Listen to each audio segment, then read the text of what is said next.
We are live. All right, podcast number 5 already.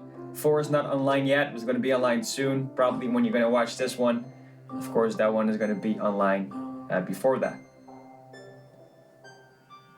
All right. So, what we were thinking about discussing today was expectations. And not necessarily a certain subject, but we kind of wanted to generate it around music. So I guess we could probably start with you. Like, I've always been kind of curious on, like, the mindset of artists and, like, your expectations of a release. Like, say it's, like, a song that you're just like, this is the most incredible work I've ever done. Like, what do you usually put in your head before the release? You have 2 parts. I have 2 sides in music, but you can translate this to everything, like business or working out or whatever. But I have this part of, like, I'm the best in the world. Like, this release is going to smash it. And then 5 minutes later, I can be, I suck. Like, I'm going to quit music. This is it. Like, and then 10 minutes later, I'm back to that other part again. So there's really 2 moods. I don't know if you have that with making beats as well.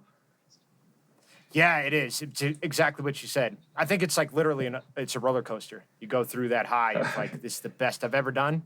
And then you get shot down, you know, when it doesn't meet your expectations, typically, right? Exactly. And that's usually what happens to me. And I remember like, well, you and I talked about this, but like recently I just sent you a mix and it was a beat actually. And like, I felt like it was one of the best hip hop beats I've ever made.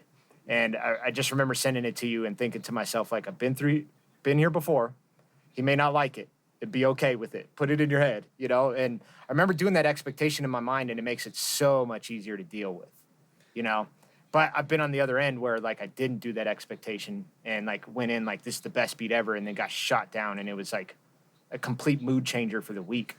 You know, I'm like, and then like I get all like negative in my mind and be like, they don't know what they're talking about and all this like crazy stuff where it's like expectations they really make your mind run wild, right? Yeah, they do. And what I usually do is I don't have any expectations at all. Like I more set up a goal to reach something. And if after a year I didn't reach it, I just look at what I did. Like, did I do the promotion? Did I do all the work? And if the answer is yes, then I'm still going to be satisfied. Then it's okay I didn't reach the goal. Because like what you said with expectations, they can get shattered. Because if you think this is going to be it, and well, nobody owes you shit, so it's probably not going to be it. And that's with every release. Like I've been releasing for 2 years and some song popped off a bit, but now I release another song and I've like, oh, this is going to be even bigger. And then I get like 7 streams in a day, you know? So I still need to be patient with that. And like I said, nobody owes you shit. Even your old listeners, like they might not even care about your new songs. So. Yeah, you know, like I'm just thinking and imagining what you're going through and maybe this scenario pops up one time. Like say you do a song and it does like 1 million views. We'll just throw that one out there because everyone wants to hit the 1 million marker. Who doesn't, you know? And then say your next song gets dropped and it only does like 50,000 or 10,000. You know, like that's what's so good about going in with no expectations. And you know, it's because it won't matter, right? And it also comes back to the gratitude. Like if your norm is going to be 1 million and after that you're not going to hit that, like you're going to be disappointed. But if you look at it like, hey, I started from 0 and I still get 50K on one song, it's still a great achievement. Yeah, exactly. And I mean, really too, it's like anything in life is a hit or miss. So like going in with the expectation of like they're all going to hit, like it's just you're going to end up hurting yourself in the long run, right?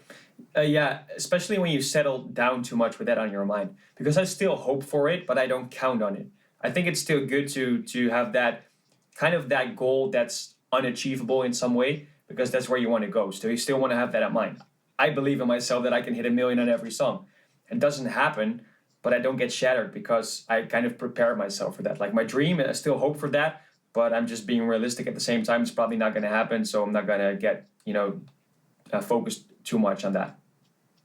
Right, and that really is the battle. That's crazy too because you have to do almost both. You almost have to have like, you have to think of yourself as the best, but you have to think of your song as maybe not doing anything. Exactly. So it's like, it's literally like you have to have both all in one, and I totally understand that. Like, without the confidence, you can't do it. So you almost have to be this like, almost cocky in a way, you know, in your own head. but just don't show that to the world. It's self-confidence, right? Right, exactly. So that's why I like to say, hope for the best, but prepare for the worst. Yeah, that's a great saying. Absolutely. And, I think of, because like you say, no expectations. I actually, like, I do mine a little different. I've always thought of it this way, but I do low expectations. I put myself at the bottom of the barrel, which I think is essentially the same thing. Although I've had pushback on it. Some people view it as negative. But for me, I'm always like, this song is, this song won't do as well as I'm telling myself or whatever. And when I lower my expectations, anything above that, like, I'm happy. So it keeps me happy. It at least works in my head. Yeah, that's a great way to approach it. And the thing I said earlier, like, nobody owes you shit, that's true. So you can think I have the best song in the world, but nobody's going to care when you release it. That might happen. So once you know that nobody owes you anything, it's also kind of a relief, because you just got to work from yourself and do all the work and don't care about the rest. And if you just put in the work, it will run automatically. So I think that's what that mentality does, man. I think that it teaches you that you just need to focus on the work instead of focus on like the end results or like the trophies.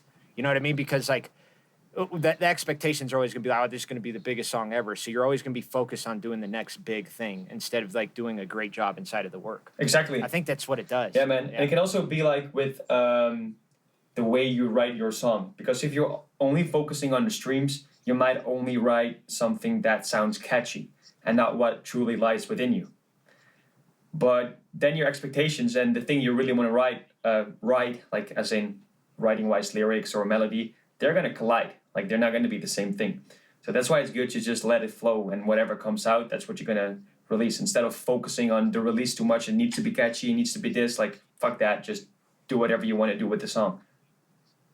Yeah, dude, I love it too. You know this, like I'm big on focus, because I think focus is like such a thing that people don't really pay attention to close enough. Because, for example, if you're gonna focus on the song being the next big thing, you're gonna fail to realize that you needed to focus on writing better and being tighter in the writing, or picking a better beat, or maybe even picking apart the mix better, or whatever it is. You're going to distract yourself from the true focus, which is usually the work. That's what's going to get you the hit and the best material you could possibly do, not focusing on getting, the trophy of that. Exactly. It's like, just, you already skipped the process. It's just too far out. Like, you cannot focus on that at all. And it's funny how you put that in words. I had it a while back, like 2 months ago. I was writing with the release in mind. Well, guess what? It didn't work at all. Like, I couldn't finish my songs. And then I just let that go. And it literally went into letting it flow. So from letting it go to let it flow, that's what happened. I was like, I just want to write this because I like this beat, I like the guitar, and I was just thinking and feeling this, so I'm just going to write that down, and boom, the song was done within an hour. Like, Jesus. It's that simple to write a song. That's all you had to do was just, like, redirect your focus, and bam, you're back, And, like, I think of fighters a lot because, like, they first of all, I feel like they have like some of the most unique minds in the world just based on their focus. And they have this crazy focus of like cutting all the distractions out. And like, I'm here for one objective and I'm here to win. And when you think like that, it's like, I got to make sure to get my game plan right. I got to train hard. If I don't show up and I'm not ready, this other guy is going to be, and they're going to take me out. So all these things need to be your focus leading up to it. And then, once they're in there, they just dial it in. And to me, it's just like, it's all in that preparation. And if you're not focused on that preparation of the writing of the song or the preparing yourself to, be able to move inside of the fight, and you're only focused on getting the belt or the million streams, it's the wrong focus. You like you said, you won't be able to even finish. Yeah, it's also about reward and motivation then. Like, what's the reason that you do it? And if you get so focused on the reward, it's different than when you focus on what your passion is. So that's also something you touch on, which is true. Yeah, I think, and I totally miss that part of it, because that is a big part. Like, when you focus on it, you're in your passion. You're not like, we didn't get into music for the Grammys. We got into it because we loved an artist that made us love music, and now we want to do music, and like, that's what it is. It's like, I think you're pulling yourself back into like the reason why you did it. And that makes you hungry. That makes you like the best person you could possibly be, I think. And it also makes you happy because you're doing what you're loving no matter what the result is going to be. Absolutely, yes. So if you're only going to be happy when you hit 1 million streams, well, guess what? When you hit that 1 million streams, you're not going to feel happy. And we're like, what? Wait, what? I thought I was going to be happy when I hit the 1 million streams, but now I want 2 million. So that's just like a never-ending cycle. Yeah, it really is. And I know I've had that lesson in life, and it's a big pill to swallow when you put yourself in that cycle of, you know, chasing the wrong thing. But that's what it does, man. I think that you're right. Like it makes you happy, and you're working on the passion. Yeah, I thought about this, like, let's say for 8 years ahead, like 8 years from now, I'm still going to be at the same level with music. Like most of the people would follow the wagon because they have this crazy goal that they want to achieve, but they might not achieve it. But I'm like, I'm doing what I love anyway. Like if I get 10 streams or 100K, like I'm still going to do it. Like maybe I'm going to do a bit less marketing after 8 years and spending a bit less money on that, but I'm still going to be making songs and releasing because that's the thing I love. So no matter what happens. Man, how powerful that is. That is such a powerful message. It really, really is, because like when you're just doing it out of pure joy and happiness, you know, it may take longer, you know, who knows how it all works out, but you're going to continue to do it, and you're doing it for the right reasons. Like I see it so often, people getting in it could be anything, sports, it could be music, whatever. And they're just always like, oh, I want to make $1 million. I want to do, like, the goals are just all distorted. And like, to me, I'm like, when I think of a person like you, and I know you personally, so like, I know how hard you work at this, and I just know you're not going to give up, because like this is inside your soul, and you're not doing this for money. Like this is you. It's literally you, and like that's why you do it, and that's why you're going to win, man. Like I hope so. I just know it deep down. I know it deep down. But how long for you did it take to get to where you're at right now with like the music business? Mine was real, like I was just so all over the place. So like my focus was off. And like that's pretty much why we're talking about all this, because in the beginning, I was that person. I was chasing the money. I was chasing the Grammys. I want a car. I want to set my dad up. I got all the same goals as everyone else. And I think what that did is it just sent me off like in all these different wrong directions, you know? And so I've been doing music now for about 15 years. And then I want to say at like a professional level, probably like 10. Where like, you know, I've had clients coming in consistently and building. So probably like a good solid 10 years of me really putting in work to get to this point. But I feel like I could have cut that time in half if I would have focused properly. Maybe even less. But just imagine giving up at gear 8 and looking back at it. Like we don't know the alternative history. We're never going to know, but just imagine that you did that. It's funny you say that, man. Like, I'll tell this story, but like, so it was 2 years ago. So it was 8 years in. I pretty much quit. So I was going to do something else. My wife and I had other plans, and I was going to go and do a different business, and we were working hard at that. And it just wasn't what I wanted to do. I wasn't happy. And my wife like sat me down, and so it was about like 6 months or so where I was like, I'm going to just do music for fun. No more business. And she kind of like shook me a bit. She's like, this is what you love. Like, you need to get back to doing it. And like, here I am. So 2 years later, I started this up. Like, you and I wouldn't be sitting together. That's crazy. If it wasn't for her. That is crazy. Yeah, I really did. Like, I was over it, man. Like, and it was more like, you know, I don't drink anymore. You know, I got really involved in the drinking part of, you know, the music business and more of the nightlife. And, you know, that really kind of set me off in a really bad direction in my life. So like, once I quit drinking and I don't do that anymore, and it's been like 5 years, it was really tough for me to like do music, because I was like conflicting with a habit that I had inside of music, which would always be to get drunk and then do music, and try to do that without it. And that was a big struggle of mine to get through. Yeah, so you're getting depending on the thing you're consuming to do music. And when you take that out, you're like, you have this hole, right? Like, what the fuck?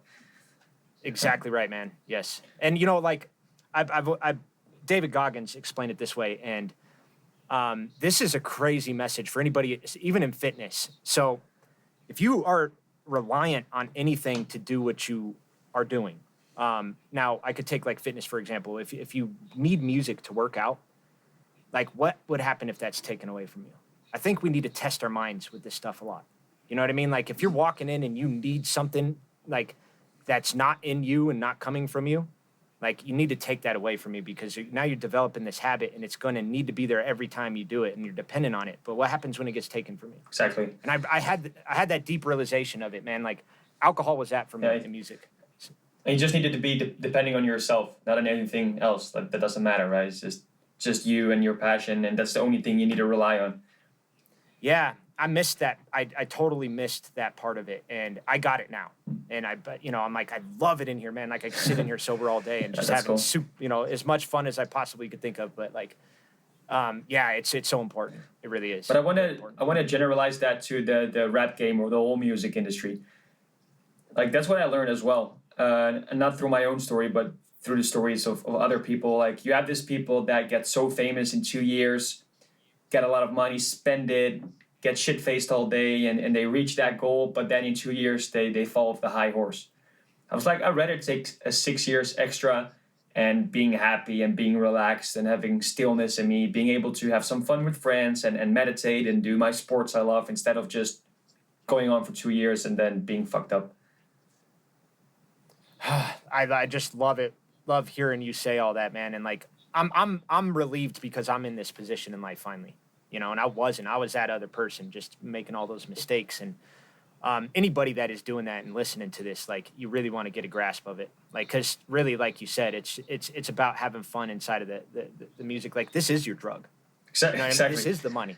This is the money. This is the drug. This is everything. If you're doing music and you love the music you do, you already won.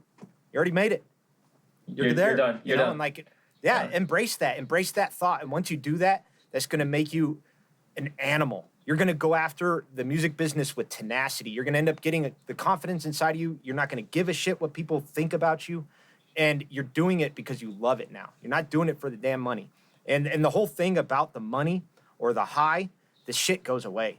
Like money comes and goes so quickly. And usually you're not going to get to the money you think of in your head. And then the high is the exact same thing. This is, it goes so quickly, and then you're going to constantly be chasing these things. If you learn to just love what you do, you're high all the time. That's what I respect, that you lived both. You experienced both, and you were able to turn it around and say, I'm going to leave that and then focus on what's important, that's the music, and just skip the rest. But there are a lot of people that are so sucked in, like they're not able to get out. So I really respect that, just having that mindset and the reflection to pull yourself away from that. Yeah, I appreciate that, man. Like, I'm very grateful that I was able to do it. To be honest, man, like, I don't even know how I did it. Like, I remember, like, I could distinctly remember looking at myself in the mirror one morning, saying I don't like who I'm looking at. And that was, like, the pivotal moment of my life of, like, I'm changing everything. And I did. I literally, like, that day started my mission of, like, changing my entire life. And I don't know. I don't know what happened. Something spoke to me. And it's crazy. I can't tell you what it was, man. Yeah, like something just came to me and it's like, you got to change. You're fucking up. If you continue down this path, I knew what my life was going to end up being. It wasn't going to be good. And the amazing thing is, like that 6-month break you took by focusing on the music only, well, guess what? If you fast forward 2 years, now you are at that place where you still have a car and your music provides for you and you can have a home for your dad. So everything you wanted but not focusing on, you're still going to get it in the end because you're not doing it for the external things, but your passion. But the reward is still going to be there. Yeah, absolutely. So that's funny how that works. Like, yeah, I agree, man. Like the thing is too is like, I go back in my head and I'm like, I regret a lot. I totally do. But I'm like so thankful for the lessons I learned there. You know what I mean? Like I say this all the time. I live 2 lives. And I think that's a really cool thing for me to say because like I could like really, really relate to both aspects, Yeah, and also teach and talk about it because I can only talk about one part because I haven't lived that one, but you came from both and you know which one is worth it. Yeah, absolutely. And the thing is too is I know that especially anybody that's like really trapped in, we say like substance abuse or even just in a battle of your ego of it being in the way of yourself all the time. Like those things you got to look at in detail. And typically your body or something is telling you inside you're doing the wrong thing. Like I go back to those moments a lot, man. And like, especially that moment in the mirror, like my body was telling me for years that like, you're messing up, stop doing this. I feel it. It's like a subconscious type thing. Like we know it, like all alcoholics know it. All drug addicts know it. Anybody that's really going in the wrong direction, there's something inside you telling you you're not going in the right direction, you know? And that could be you just simply not being happy. You know, it could even be that. And if we focused on that stuff, like more deeply in those feelings, I think that we could like avoid a lot of hardship, you know, in the future. Yeah, because that intuition is real. Like your mind or body speaking towards yourself, that is not fake. That is real. Yeah, it sure is, man. Like that intuition is, I don't know why we ignore it so much, but like, because we feel like it's fake or something, because we really can't explain it. But whenever I listen to my gut feeling, it like 9 times out of 10 puts me in the right direction. So true. I like to see it as like a sense. We have it, but we don't call it a sense. Like we have 5 senses, but I think we have 100 senses, but we don't have names for them because we cannot investigate them or research them. But I think there are more senses, and that's kind of like your gut feeling is one of them, right? Yeah. Actually, I think they said, man, I can't remember where I heard this. I think Graham Hancock said it, that we have 356 senses. I was like, what? I only know 5. So that's news to me, man. It's a lot more than I thought. But we cannot, don't have a word for that, you know? So we don't call it a sense. It's such a weird thing. Yeah, and that's, I don't know, like, I think I get a little frustrated with that because, like, I think of, like, Wim Hof, and I love it how he always says it, but he's always like, how can you tell me how I feel? And I'm the same way, man. Like, there's times where, like, the answers come to me, and, like, I cannot describe to you why I know. I just know.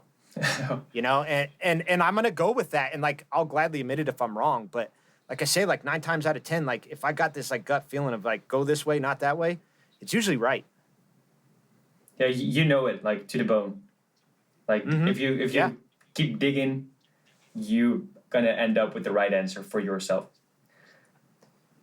Yeah, they say, I think there's a saying out there, too, of, like, the reason why women typically live longer than men is because they listen to their intuition. So, like, men would typically, like, fucking run off a cliff, you know, and try to jump into an ocean, and women are like, you're going to die if you do that. And my intuition's telling me that. And so, like, I mean, that's a kind of horrible example, but, like, something like that. It reminded me of a video. It was so funny. It was like, why women live longer, and then you saw, like, a guy on a ladder, like, balancing on one point to hang his painting up, right? It was like, dude, you're going to get messed up. Yeah, that's hilarious. Although, that brings me to a video I just watched, which is the exact opposite, and it was hilarious. I don't know if you've seen it. It's a viral video on YouTube. And it's like a like CNN thing where there's, like, basically our podcast where it'd be, like, 2 people side by side, and they're, like, debating. And the woman's telling the man, like, men or women live longer than men because men are stupid and men don't pay attention to their intuition. Just going off all this, like, just yelling at him. It just went for like 10 minutes, and then she stopped, and he goes, men that are married to women like you want to die quicker. I was like, oh, like, okay, touche. So maybe that's it too. I don't know. It's so funny in this world of sensitivity. I like comedians that just don't give a damn about a line they have to or not able to cross. Like, I don't care. I don't have any line, so I can cross anything. And especially now where everybody's getting offended, I'm like, it's so funny that there's still a few people that just don't care. And it's not about hurting you. It's about a funny joke. Like, and if you take that the wrong way, it's got nothing to do with the comedian. It's got everything to do with you, right? Yeah, it's such a sad thing that we're in this position right now. Because it's really going on a lot. Like, people get so offended by words anymore, where it's just like, it's just a word.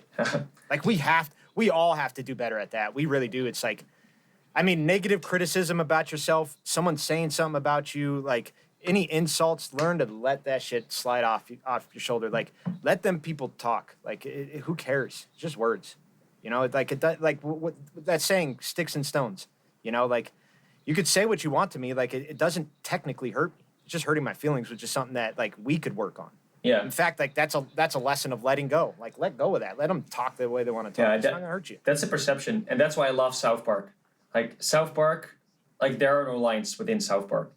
They offend everyone. They're racist. They're sexist. They don't care. Just gonna make a joke, and if you get offended, well, guess what? There are 200 more episodes that are probably gonna offend you too. So good luck. Well, and that's life, isn't it? Like, I mean, life is not easy. It's just not. Like, we're going to deal with people talking shit and saying things we don't like. We're going to have to do jobs that we don't like. We're going to have to do all sorts of things that, like, make us feel uncomfortable. So I think that taking something as simple as someone saying something that you don't like and learning to deal with that and let it go, that is, like, the basic form of getting you prepared for what's life. Exactly. You know? Because you're going to be dealing with that shit all the time, man. It's just, like, constantly... I mean, like I said, the internet was just nonstop messing with me this morning, you know? And it's just like these constant things of working against you, and that's just life. So I think that's a good lesson. You know what I mean? Yeah, and whenever I'm not going to call out a certain group, it doesn't matter in what group you are, but sometimes someone makes a joke and that certain group gets so offended. And I'm like, focus on what's real important here. Like, let's say the Black Lives Matter thing, right? There are so many countries where they're not equal rights yet. I'm like, let's focus on that. That's the thing we really need to attack. There's still countries where women cannot vote yet. They're not equal to men. And then somebody makes a joke and you're going to put all your energy there. No, let's put all our energy at where the real problem is, where women still cannot vote. And I have like 100 examples for that. But stop wasting our energy for a stupid joke or someone that gets, like, people are going to step on your toes. Move on with your life, right? Like, get over it. But there are still problems, and we're going to put our energy there. Like, let's do that. Yeah, and really all we're doing is we're just cherry-picking problems. You know what I mean? Like, catering it to your biased opinion. And, like, that's, like, I find myself doing this all the time. Like, if I get offended by something, it's because I feel deep about it. You know, I feel something deep about it, and, like, I haven't been challenged with what they said yet. And I think that that's, like, a thing that you got to really, like, sort through in your head. It's like, oh, this is new information. So what we usually do with that information, especially if it goes against what we believe, is we throw it out and fight it. You know, why not take it in? And then, can I use it? Yeah. Well, then use it. If not, then throw it out and exactly. move on. And for the listeners, like we're saying, they with respect. Like, there's still a lot of shit we need to solve, but let's focus on what's real important. And I understand that you get offended, and even in our country, like, there's still things we need to solve, and there is racism and there is sexism, all that stuff. But let's focus on the biggest problems first, and then let's get to the comedians that just make a stupid joke, you know? Yeah, exactly. Like that's like the thing is, like, it's when the problem becomes a focus of, like, deplatforming an individual for saying something. Like, I'm like, that's not going to solve anything here. You know what I mean? Like, how are we going to help the cause by deplatforming certain people because they say something that you get offended by? You know, just don't listen to them anymore. Like, if you really want to make a difference, it's you stepping up and actually doing something instead of, like, you know, complaining about what other people are doing. Yeah, that's what they call slacktivism as well. I love that term. Like, for instance, in Brazil, they're chopping off the whole Amazon area for cows or soy, whatever. And then this was on the news, and everybody was like, oh, shit, we need to change this. This is bad. This is bad for our environment. I'm going to change my Facebook profile picture to a tree or whatever. And then the next day they go to the McDonald's to still buy that hamburger. So that's like slacktivism. You're only doing that to appear cool and to make appear that you care, but you're still acting like you don't care because you're still going to McDonald's to buy that hamburger. And that's the reason why the woods get chopped in Brazil. Slacktivism, cool term. And you know what, man? Like, that goes on more than the other. You know, like, everyone we actually call it virtue signaling out here. That's what we call that. So you're wanting to, like, signal to people that I'm this, like, righteous person of, like, I save trees, yet you're literally going and supporting the companies that aren't. Like, you're not part of the cause here. Like, you're actually part of the problem. Exactly. And then when you're in here screaming and yelling about the people that are, like, so-called against your views, even though you're helping theirs, like, that you're looking more crazy. You know, like, the real people see that, you know? Yeah, and guess what? People are going to step on your toes anyway, so you better just deal with that. Yeah, it's like again, man. I think that's like the most basic lesson of life is learning to deal with the bully or the, you know what I mean. I feel like we should learn this as like as kids. Like you got to kind of like just step up and learn to take what these people say about you and let it roll off your shoulders. And that's what I like with the roast. Like, I'm not into the program or I don't watch it every year, but especially not in the US because I don't get the jokes about all the politicians. But the fact that there is no line and everybody can just tear you to the floor, to the ground and still give you a hug after that, that's awesome to me. Yeah, it's like humility. Like it really does teach you humility, you know? Just teaches you to just like be okay with hardship too, you know? And like it's so important for life. I mean, it's more important than being happy almost because like I feel like the only way to get to happiness is to deal with that. You know what I mean? Deal with it because it's not going to go away. So, Exactly. Exactly. like, You know, and like sorry, go ahead. like with that fight, like you don't need to fight the people that are stepping on your toes. You need to fight yourself by letting that go. Like that's the fight you have to fight. Yeah, man, like just talking about all this, like this is what I'm thinking is like how relatable it is for you and I. Like you live in Amsterdam in Europe, across the world. I live in the U.S. Yet we've like both like encountered kind of the same things in life, and I think that we all do. Like all of us humans kind of have like similar feelings inside of us and have dealt with similar things, even though the situation was different. Meaning, like we've all kind of been bullied, we've all been talked shit to, we've all had that boss that is like breathe down our neck and won't leave us alone. You know what I mean? And like or teacher or whoever it may be. And like, so we've all dealt with that. And there's a difference based on each individual. Some deal with it better than others.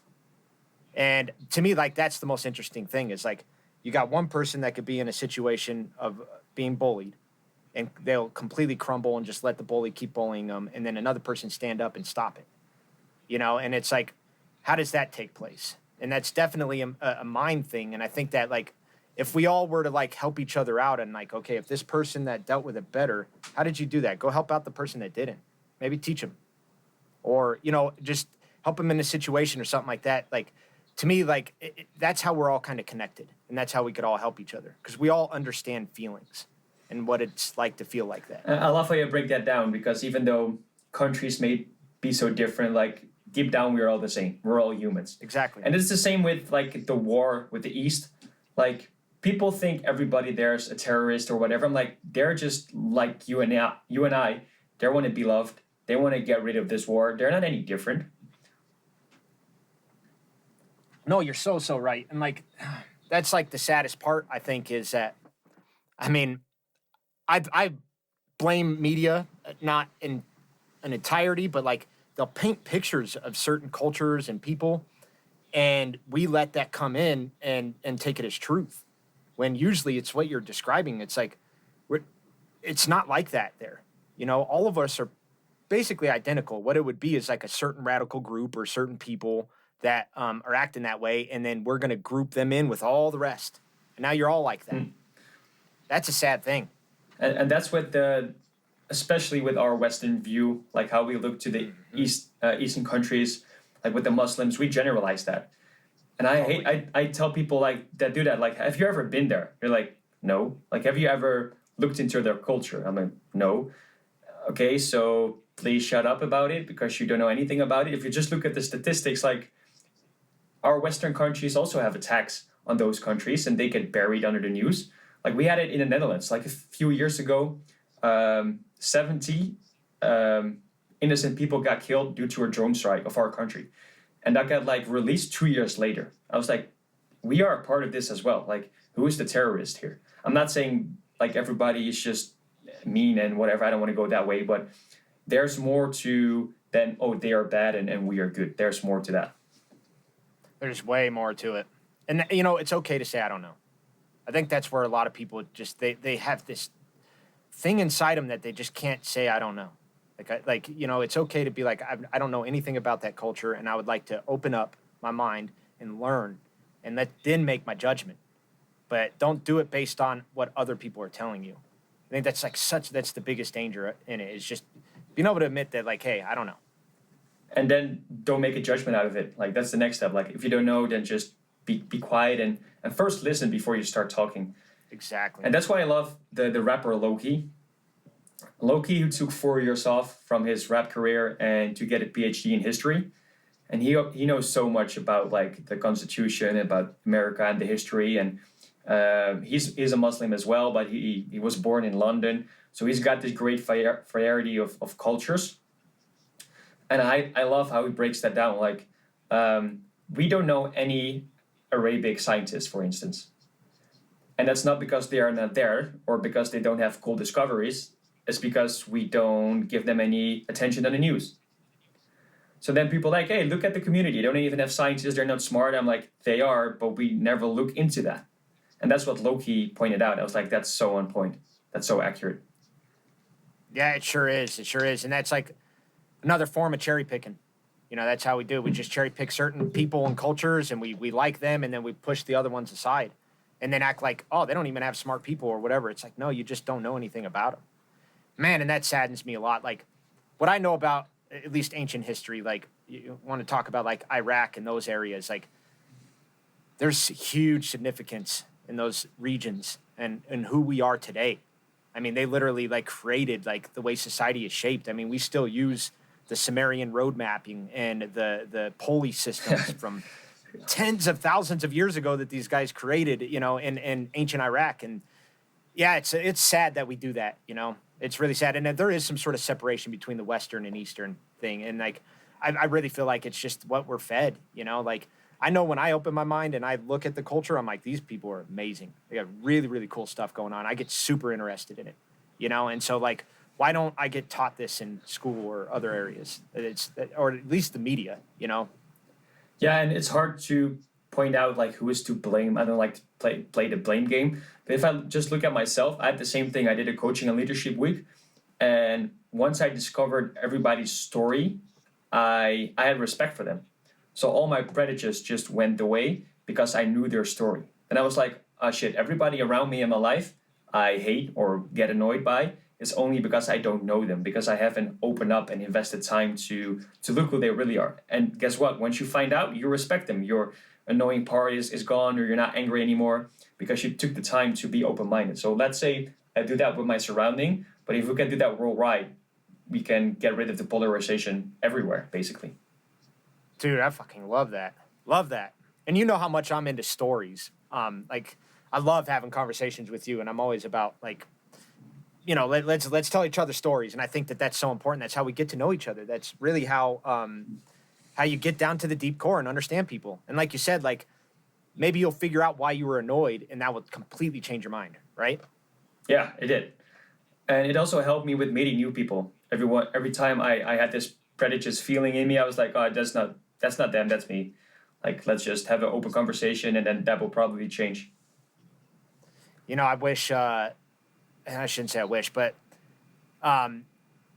really that's like a really big thing to know, like that self-awareness about yourself, to know that, like, you're usually the problem. Like, these are made-up thoughts. It's a made-up feeling inside of me. Like, I don't know this person, you know, or culture or whatever. Like, I have no clue about them. So, like, you know it deep down. You're like, I'm just making shit up in my head. So I'm not going to, like, cater to that, and I'm going to take the time, get to know them. Then we could explore if I want to be friends or like them or not. Right? Exactly. And perception is projection. Yeah, I love that too, man. That's a great one. And perception is such a big one, man. It's such a big one for everyone, because that's the thought bubble, right? That's the ideology. That's really, it's your perception is your reality. So that's what it is. Like, we create our own realities in our own mind, and whatever you tell yourself, that's going to be real. Dude, we could have like a different podcast about the whole reality thing and the matrix we live in, right? Yeah, because that gets super deep, right?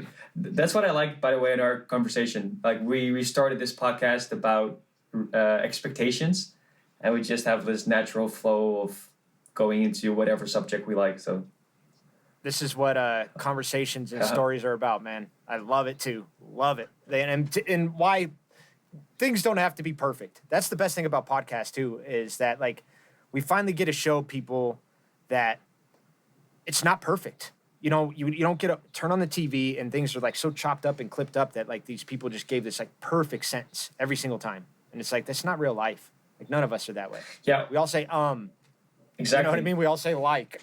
Can't think of words to say. So. Or me as a Dutch person, like the pronunciation of or the grammar, like it's not going to be perfect. Guess what? I'm not a native speaker, so that's okay. But also the other way around, by the way. Like say like in TV they cut this out and you have this perfect sentence, but they also do it the other way around to pick a sentence that makes you look back, but they forget about the whole context. Like you could probably take a sentence out of this podcast, me being like a racist or sexism, but because we discussed that topic. But then you see the whole context, you're like, okay, that's not the case at all. Yeah, I think that happens far more often than any of us want to admit, unfortunately. I just watched Matthew McConaughey. Are you aware of him? Mm-hmm. So he's been going on a lot of podcasts. He was on Rogan recently. I think he went on Lex Friedman as well. I think he's advertising some sort of like book that he's putting out to kind of help people with mental health. And I was interested, so I like listened to a couple of the podcasts. He's a very interesting guy, by the way. And there's a famous clip out there from like about a month ago, and he's on a news feed like CNN again, something like this, where they're screen to screen, and the lady's asking him like, "So who are you going to vote for in this election?" And he goes, "I'm not going to answer that question because last election you guys chopped up my clip and made it sound like I was going to vote for the other person." Jeez.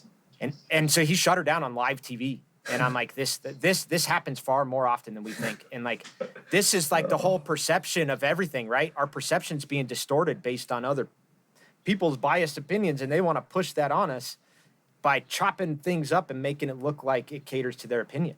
That's a scary thing. That is scary. And that's why I love the Netherlands, because there's this group, they call it Lucky TV. It's like a YouTube channel. And they voice over or cut like all the politicians and even the king in the Netherlands. But just for fun. Like everybody knows it's for fun. But that's why I love it. Like it's not being used to promote something badly, but it's just being used to have a joke and have the laughter. And guess what? Even the king thinks it's funny. So that's like hilarious, right? Yeah, we need to get back to that, to be honest. Like we need to get back to that. Like I see like comedy is like definitely being like not silenced, but it's being restricted. You know, we don't get to speak freely, as you talked about, you know, and like we need that. We need to be able to just laugh at ourselves, even at the worst of jokes, even if they're super true. Doesn't matter. Yeah. You just got to be able to laugh at yourself. Yeah, it's so funny. Like a friend of mine said this to me this weekend. I eat plant-based, of course, and it's always fun to pick on the guy that's vegan, right? Because most of the time the vegans can be annoying. So my friends do that all the time. Like, hey, you want a beer? And then somebody says, no, I'm vegan, you know. And I laugh at that because it's funny as hell, you know.